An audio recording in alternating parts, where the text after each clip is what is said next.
tanto ruido confunde. ¿Qué o quién estará detrás? ¿Te atreves a abrir? En la web suena más fuerte y claro. Cabecera MX presenta El Timbre. Iniciamos.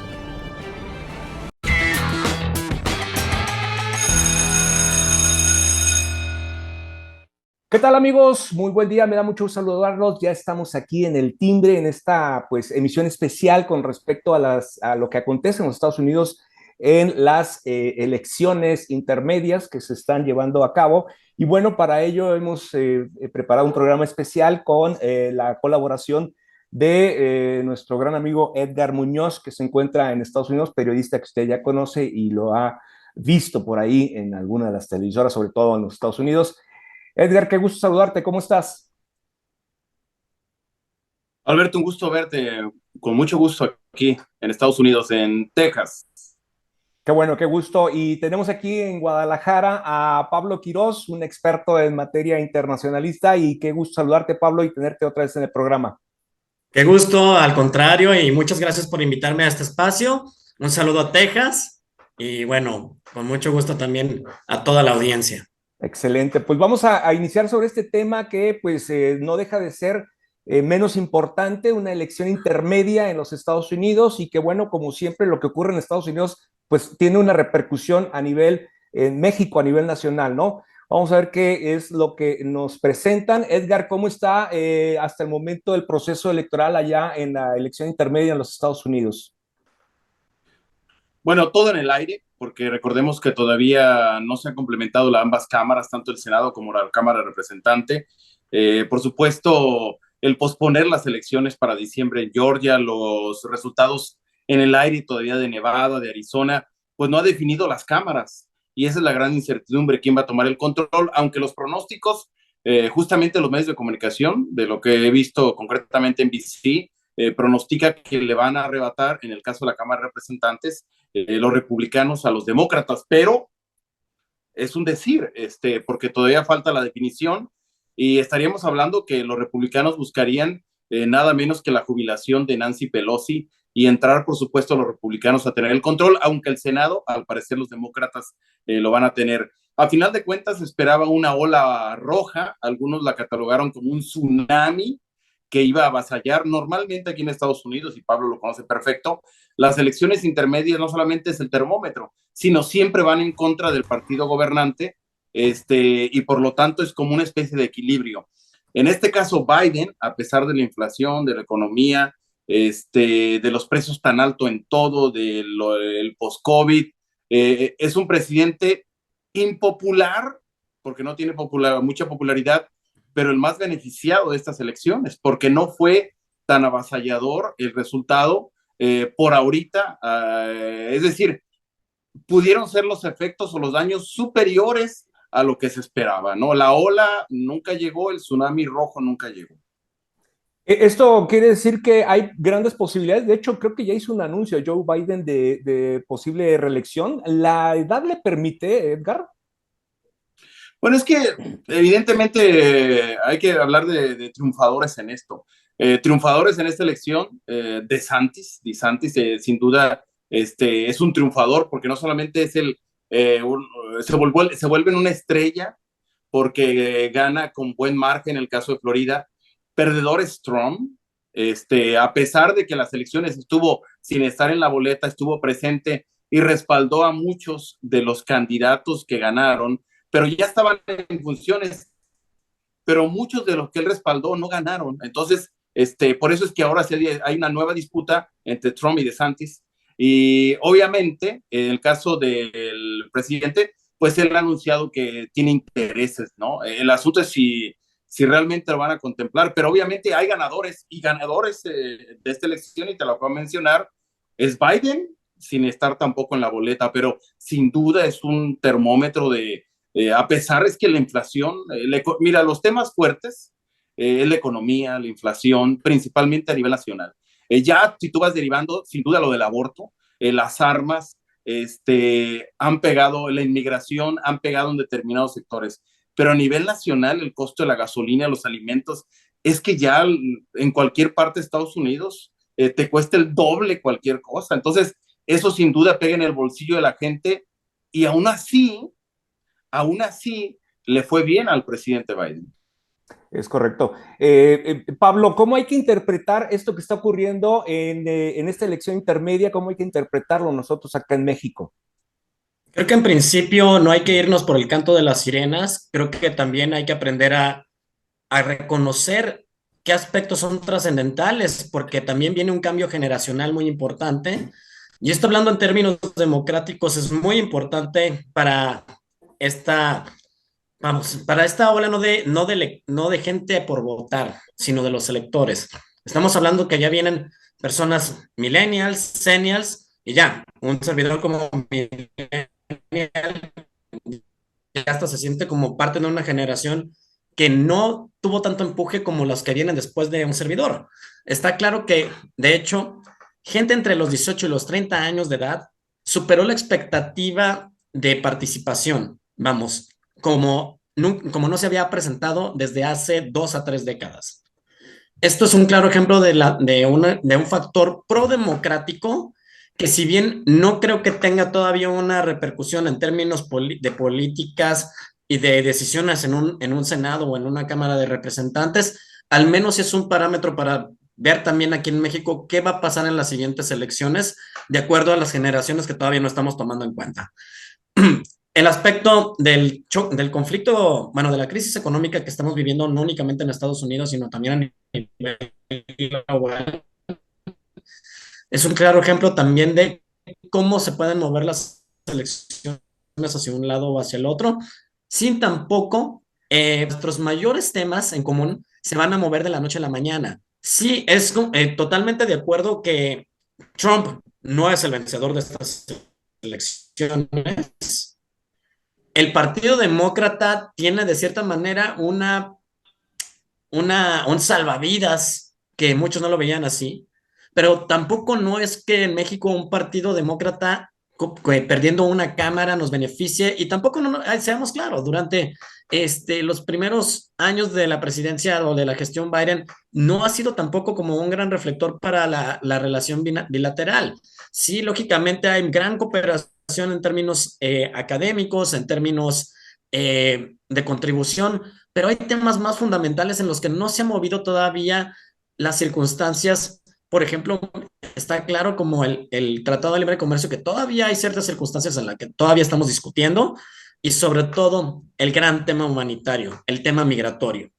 Seguimos siendo la antesala de miles de personas que se están quedando en la frontera, trasnochando, y que todavía persiste esta política, aunque no en papel, pero al menos sí en contexto, actualmente, en este 10 de noviembre, en una política de quédate en México si no fuiste aceptado en los Estados Unidos y si todavía no has sido aceptado en los Estados Unidos.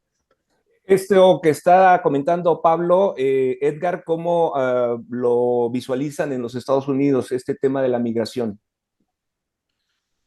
Bueno, yo vivo en Texas, cubro frecuentemente la frontera. La semana pasada estuve en Ciudad Juárez, en los campamentos de venezolanos.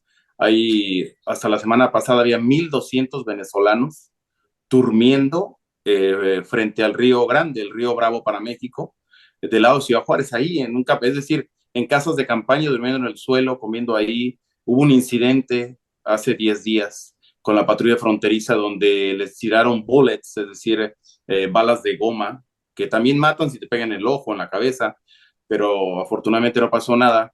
En Texas, fíjate nomás, es algo curioso, el gobernador Greg Abbott ganó su segunda reelección y su tercer proceso como candidato o proceso electoral para cumplir los 12 años, ¿no? Y el tema fundamental que le metió miedo al electorado fue el tema de inmigración, la seguridad en la frontera. Entonces, yo interpreto, porque pues, vivo en este estado y cruzo frecuentemente la frontera y las conozco perfectamente hace muchos años, que Greg Abbott ganó con el discurso de que la inmigración es un problema para Estados Unidos, principalmente para las ciudades fronterizas, aunque las ciudades fronterizas no viven el problema de cerca, o sea, por ahí cruzan, pero se van a Nueva York, los mandan a Chicago, a Los Ángeles, pero en la frontera no se quedan los migrantes, sino se meten a la Florida, Orlando, o wherever, ¿no? Aún así, el, algunos distritos que llevaban, fíjate, 110 años que ganaban los demócratas, ganaron algunos republicanos. ¿Por qué? Porque existe el voto latino, pero no existe el univoto latino. O sea, un latino en la frontera no es el mismo que esté en Nueva York que está acá en McAllen, o el que está en Houston, no piensa igual. Y un latino, pues que es mexicano, centroamericano, me explico, sudamericano. Entonces, hay una diversidad. Y en el caso de la frontera, por ejemplo, hay distritos, por ejemplo, el distrito 15 de Texas, que el 90% es hispano, pero vive en Estados Unidos, principalmente de origen mexicano. Entonces, para resumir, porque es un poco ahí grandes, muchos de de la gente que vive aquí trae los valores de México. No, es ferviente, es católico, está en contra del aborto. No es un demócrata como el neoyorquino, liberal, que acepta mucho a los grupos LGTB. No, no es conservador. Digamos que el demócrata en general, estoy hablando en términos generales, el demócrata de la frontera es más conservador, parecido a los valores de México. Entonces, encontraron los republicanos una manera de arrebatarles, ¿no? Los votos y de esa manera seguirlo. Y uno de los estandartes, para resumir, de los republicanos es la inmigración, que estos inmigrantes llegan para causar miedo, porque son traficantes, porque traen metanfetaminas, fentanilo, ¿no? Ahora que está muy moderno, es decir, que causan un peligro, y eso al conservador no le agrada. Entonces, el tema de inmigración fue, en el caso de Texas, fundamental, inclinó la balanza de los votantes y permitió que un gobernador republicano continuara. Entonces, lo que dice Pablo es cierto. Ya si nos metemos más sobre el tema de inmigración, sigue siendo un gran problema, y México se ha convertido sin duda en el policía de Estados Unidos. Es muy triste ver que a México no le importan los inmigrantes en la frontera que tiene el lado norte, que no le importa ahí cómo vivan, en qué condiciones estén, no le interesa. Como dicen que van a Estados Unidos, es el problema de Estados Unidos, aunque estén en México. A México le interesa el dinero que le dé el gobierno por detener a esos migrantes o aguantarlos ahí. Pero su persona, en absoluto. Hay padres con niños que han llegado solos, el título 42, a eso no le importa al gobierno de López Obrador. Esto, muy de acuerdo, adelante, perdón Pablo. si me lo permiten. Sí, adelante. Totalmente de acuerdo también con ese aspecto que siempre hemos tratado de mencionar aquí en Cabecera, que el voto latino no es uno solo, como muchos medios de comunicación lo tratan de hacer ver, y totalmente en ese argumento. Más en Texas.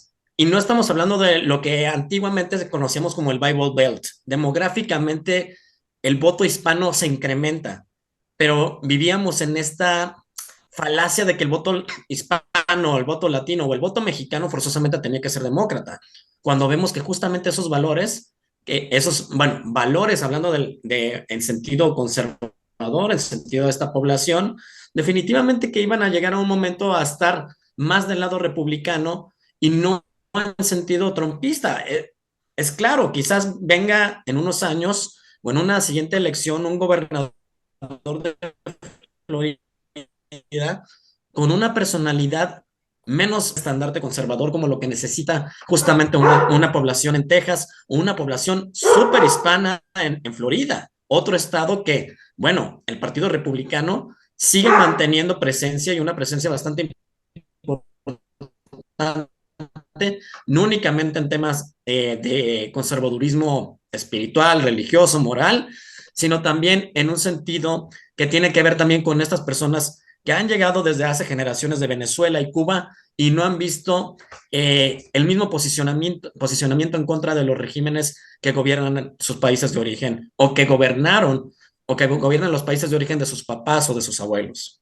Lo que sí, el discurso sigue siendo, el discurso con los migrantes sigue siendo un motín político, ¿no? Definitivamente, tanto en Estados Unidos como en México, ¿no, Edgar? Bueno, es que sí es un problema. O sea, también no podemos ocultar. La inmigración está mal llevada. O sea, ningún país del mundo te va. Mira, ahí te va. Simplemente por el lado del Paso, con Ciudad Juárez, es la frontera ahí, un poco en New México, todos los días, fíjate, todos los días cruzan 1,600 personas de Ecuador, Nicaragua, Colombia, Cuba, Venezuela, 1,600, solo por ahí, por día. Ningún país te va a aguantar eso. México no, todos los países van a tener que frenar, es imposible. Por mucha mano de obra que sí es un problema. El problema del gobierno de Biden es que no tiene control, no establecido, no sabemos por qué, un control humano que diga, por aquí estas son las reglas. Podemos entender de fondo que si tratan de regularizar, les va a costar muy caro. O sea, es que imagínate, tratar de regularizar a todos lo de la reforma migratoria, por eso no la hacen. Si dan una reforma migratoria, todos los que ganan menos de $8, que están ocultos, que son los que realmente mantienen la economía, pues les va a salir más caro y en un tiempo de crisis, ¿cómo lo vas a hacer? Tienes que darle derechos, tienes que darle bien de salud, tienes que darle bienestar, entonces prefieren como ocultar las cosas.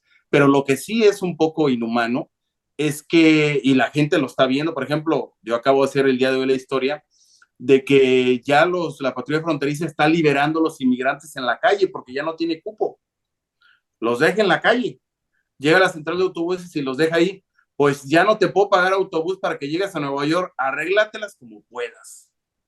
Y claro, está liberando los que tienen patrocinadores, es decir, los que les pagan los gastos o la casa donde van. Entonces, si es un problema, o sea, tampoco te diría, no es que es un discurso, es una retórica. No, no es retórica, es un problema real. La alta migración no puede continuar ahí, tiene que haber un control. Pero lo que sí es una retórica es cómo están explotando el tema. Es decir, que todos los migrantes son criminales, que vienen a causar problemas, cuando aquí lo que necesita este país y todos los países para crecer necesitan de inmigrantes para su mano de obra, para tener una economía fuerte. Entonces, eso es, una cosa es la realidad y otra es la retórica, pero sí permite que este mal control de la frontera le dé la retórica de que todos los inmigrantes son malos y en realidad lo único que vienen a hacer los inmigrantes es trabajar Aportar, en como cierta forma. todos, pero principalmente en la gran mayoría vienen a generar la mano de obra barata. Entonces, eso fortalece la economía de Estados Unidos. Estados Unidos necesita, para poder crecer, trabajo. Bueno, hoy nos dimos cuenta que en este mes, esta semana, no va a sacar a vez en el año, bajó la inflación. Esa es la nota, que hoy bajó la inflación. ¿Y cómo? Pues por la mano de obra, el trabajo, los empleos que generas. Por eso quizá pudieron bajar, bueno, entre otras estrategias, el gasto el cobro alto de la gasolina. Es decir, los inmigrantes mantienen la economía de este país. Entonces sí falta, eso es lo curioso, que sabiendo dónde está el motor, no lo sepan controlar o arreglar. Claro, interesante lo que nos aportas con esto de una cosa es el problema y otra cosa es la retórica, ¿no? Totalmente de acuerdo. Pablo, ¿podríamos distinguir, obviamente, ampliamente la política que se aplicó con Donald Trump como con la de Biden en materia de migración, de control, como lo dice Edgar?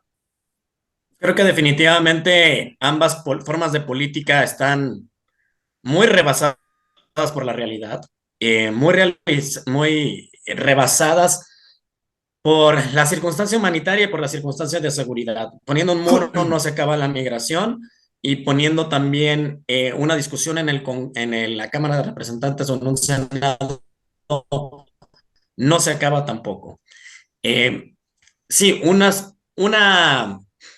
un partido demócrata tiene el estandarte de regularizar al migrante o a la migrante.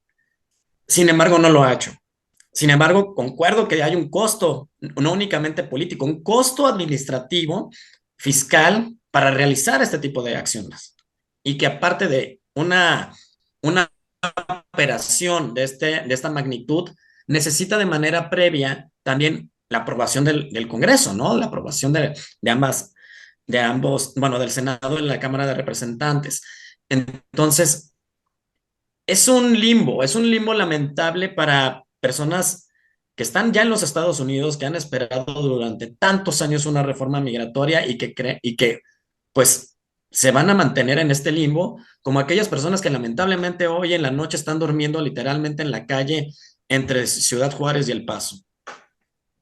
Entonces no podríamos esperar gran cambio aún en el resultado de esta elección, ¿verdad, Edgar? Bueno, yo coincido con Pablo, o sea, a ver, yo creo que sí hay soluciones, sí hay esperanza, o sea, también, o sea, los republicanos en el caso de Trump decía que con muros y con seguridad en la frontera, por ejemplo, en Texas hay el operativo Lone Star, que es oficiales, y han colocado mallas con púas, muros, y siguen entrando los migrantes y hasta más, entonces, ¿cómo? Entonces pones una defensa carísima, millones, y siguen pasando, ¿cómo es eso? Señal de que no sirve, pero sí tiene un efecto político. O sea, sí Claro. tiene un mensaje político. O sea, Trump buscaba un mensaje político, no una solución del problema. Entonces él, hasta todavía, muchos, hay que extender el muro. No, si se sigue, si los migrantes de ahora no son los de hace 50, 60 años, cuando los mexicanos llegaban cruzando, tratando de pasar de manera ilegal, ellos llegan y se entregan. Ellos llegan con sus bebés en los hombros y aquí estoy. Es más, a mí me ha tocado, cuando yo estoy ahí, oiga, ¿no ha visto un agente para entregarme? Hasta tú los andas buscando, oye, aquí, lléveselo. Así de fácil. Entonces, esa es una, ¿no? Que la estrategia de contener no sirve porque hay una frase entre los migrantes, no hay muro que no se brinque o que no se haga un hoyo. Entonces, van a cruzar como sea por la necesidad de estar aquí, porque el migrante lo que busca es un mejor futuro para sus hijos, no es un mejor futuro para él. O sea, esa es la esencia de un migrante que llega a este país, buscarlo, por lo cual yo estoy también en este país. Yo soy mexicano y de Jalisco, de Tepa, de la Tierra Roja, y vine aquí, quizás de una manera, no me crucé nadando el Río Grande ni nada, pero para buscar un mejor futuro para mis hijos. Y es lo mismo que busca el que está nadando en este momento para llegar a este país. Es el mismo objetivo. Entonces, esa es la esencia. Dos, sí se puede regularizar. ¿Cómo? Pues el mejor ejemplo lo ha dado Canadá con las visas de trabajo. ¿Cuántos mexicanos se van? ¿Y cuál es el problema? Ninguno. Bueno, el problema es el clima, que es terrible, ¿no? Pero no tiene ningún problema Canadá. Te da visas de trabajo y te legaliza con derecho a ciudadanía. Sí se puede. Ahora, lo que sí hay que reclamar al Partido Republicano, porque al Partido Demócrata, porque no son tan buenos, es que han prometido una reforma migratoria y no se ha dado, y han tenido la oportunidad de hacerlo. Y eso sí hay que decírselos en su cara. ¿Para qué dice Biden que va a dar una reforma si no la da? Entonces, también los grupos activistas están enojados con el presidente porque prometió cosas que no les ha dado. Y que no se ha presentado y que en sí, ¿no? Pero de que hay salidas, sí hay salidas. Y yo creo que en este caso los políticos no se quieren meter en el tema porque es eso, o sea, se meten más en sus temas del aborto, de las armas, de la inflación, de la economía.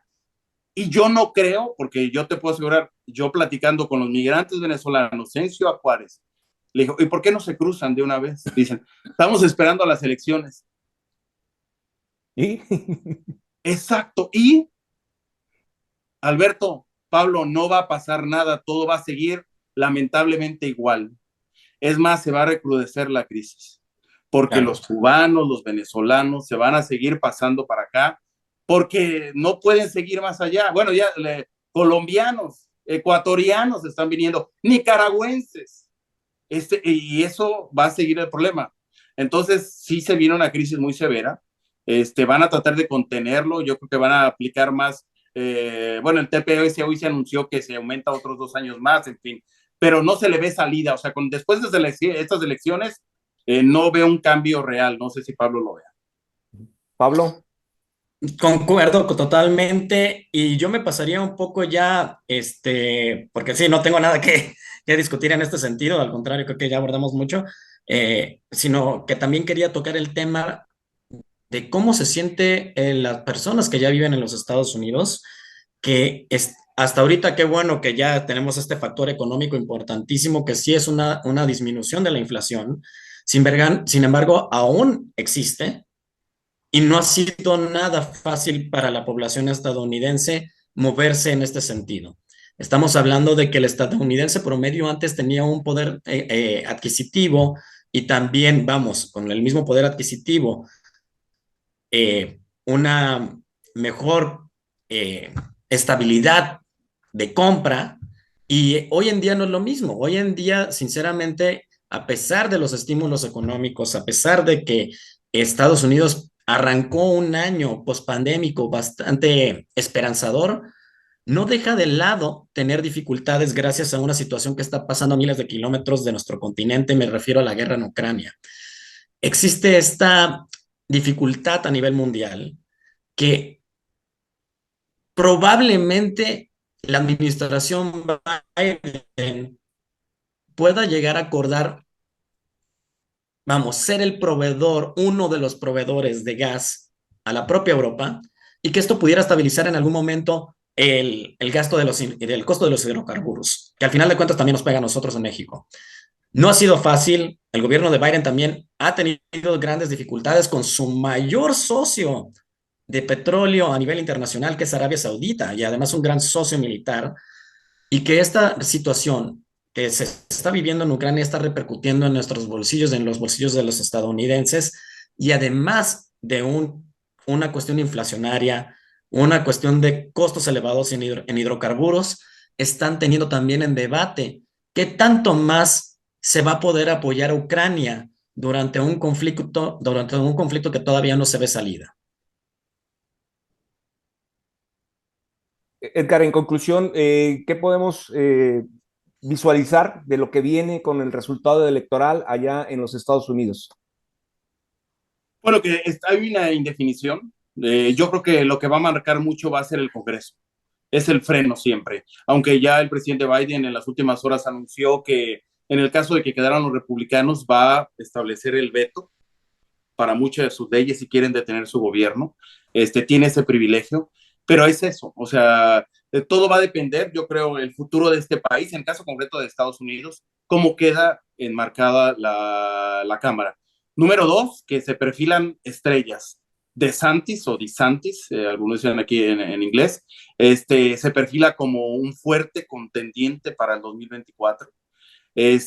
Trump, yo creo que anunció estos días que la próxima semana, o sea, va a anunciar su candidatura. Yo creo que sí la va a anunciar.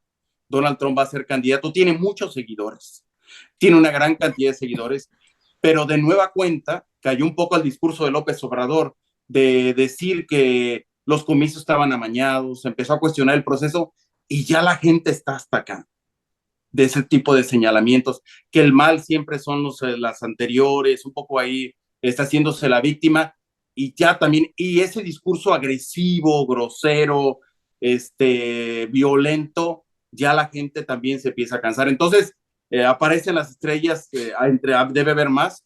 Del lado, evidentemente, de los demócratas, sin duda el presidente puede reelegirse, y él ha dicho que lo va a hacer.